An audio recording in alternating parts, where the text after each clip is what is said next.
मित्रांनो, नवीन आपले सरकार सेवा केंद्राच्या अर्जासंदर्भातील एक महत्त्वाचं अपडेट आजच्या व्हिडिओच्या माध्यमातून जाणून घेण्याचा प्रयत्न करणार आहोत। नमस्कार मित्रांनो, मी प्रभाकर, आपण पाहत आहात आपले माहिती केंद्र। चॅनलवरती नवीन असाल तर सबस्क्राइब करायला विसरू नका, जेणेकरून असेच नवनवीन अपडेट सर्वात प्रथम आपल्यापर्यंत पोहोचतील। मित्रांनो, राज्यात 27 मार्च 2025 च्या जीआर नुसार लोकसंख्येनुसार आपले सरकार सेवा केंद्र दिले जात आहेत आणि याच्यासाठी आपण यापूर्वी सुद्धा पाहिलं होतं धाराशिव, धुळे, नांदेड, हिंगोली, यवतमाळ या जिल्ह्यामध्ये आता रिसेंटली अर्ज मागवण्यात आलेले होते। अशाच प्रकारे आता रिक्त असलेल्या 633 जागा करता चंद्रपूर जिल्ह्यामध्ये अर्ज मागवण्यात आलेले आहेत। लवकरच अहिल्यानगर जिल्ह्यामध्ये देखील हे अर्ज मागवण्यात येणार आहेत। आणि मित्रांनो, याच्यातीलच चंद्रपूर जिल्ह्याच्या नवीन अर्जाच्या संदर्भातील हे एक महत्त्वाचं अपडेट आपण घेणार आहोत। मित्रांनो, मार्च 2026 पर्यंत चंद्रपूर जिल्ह्यामध्ये रिक्त असलेल्या आपले सरकार सेवा केंद्राच्या या जागांकरता अर्ज मागवण्यात आलेले आहेत। आपल्याला आपल्या तालुक्याच्या तहसील कार्यालयामधून एक अर्ज दिला जाईल, तो अर्ज आपण या ठिकाणी भरू शकता। संकेतस्थळावरती दिलेल्या प्रसिद्धीमध्ये जाहिरातीमध्ये सुद्धा याच्या अर्जाचा नमुना देण्यात आलेला आहे। याच्यामध्ये आपण पाहू शकता 5 मार्च 2026 ते 20 मार्च 2026 या कालावधीमध्ये सुट्टीचे दिवस वगळून हे अर्ज स्वीकारले जाणार आहेत। सकाळी 11 ते संध्याकाळी 6 पर्यंत हे अर्ज स्वीकारले जाणार आहेत। याच्यामध्ये अर्जदाराचं वय 18 वर्ष असावं, 12वी उत्तीर्ण असावा, MSc किंवा CCC अशा कॉम्प्युटरच्या परीक्षा देणं गरजेचं आहे। जे काही 2018च्या जीआर नुसारचे अटी शर्ती आहेत त्या लागू असणार आहेत आणि याच अटी शर्तीच्या अधीन राहून रिक्त असलेल्या या 633 जागांकरता हे अर्ज मागवण्यात आलेले आहेत। याच्यामध्ये कोणत्या तालुक्यामध्ये कोणत्या गावामध्ये ही जागा रिक्त असणार आहे याची यादी सुद्धा याच्या सोबत जोडण्यात आलेली आहे। आणि मित्रांनो, याच जाहिरातीमध्ये आपण पाहू शकता खाली अर्जाचा नमुना देखील देण्यात आलेला आहे। या अर्जाच्या नमुन्यामध्ये सुद्धा आपण या ठिकाणी पाहू शकता याच्यावरती लाभार्थ्याचा अर्जदाराचा एक फोटो वरती पासपोर्ट साईजचा फोटो चिटकवायचा आहे।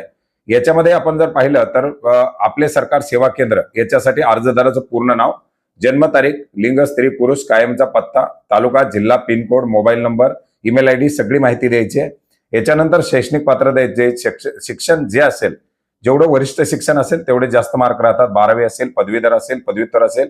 याच्यानंतर संगणक अर्हता, कॉम्प्युटरचं काय एज्युकेशन आहे, कॉम्प्युटरचा अनुभव काय आहे, आपलं CSC सेंटर त्याच्याबद्दलची माहिती, CSC ID, CSC केंद्राचा पत्ता, ग्रामपंचायतीचं नाव, तालुक्याचं नाव, जिल्ह्याचं नाव ही माहिती द्यायची आहे। याच्यानंतर आपले सरकार सेवा केंद्र स्थापन करण्याकरता आवश्यक माहिती, कुटुंबात कोणाच्या नावावरती आपले सरकार सेवा केंद्र आहे का, याच्यानंतर असेल तर त्याचा पत्ता द्यायचा आहे। याच्यानंतर नव्यानं केंद्र ज्या ठिकाणी स्थापन करायचंय त्या ग्रामपंचायतीचं नाव, त्याचा अक्षांश रेखांश, ग्रामपंचायतीचं नाव, तालुक्याचं नाव, जिल्ह्याचं नाव, pincode, PAN card number, PAN card वरील नाव, आधार नंबर, बँकेचं नाव, बँक खाते क्रमांक ही सगळी माहिती या ठिकाणी भरायची आहे। केंद्र स्थापन करायचं आहे, ती जागा स्वतःची आहे का भाड्याची आहे त्याच्याबद्दलची माहिती द्यायची आहे।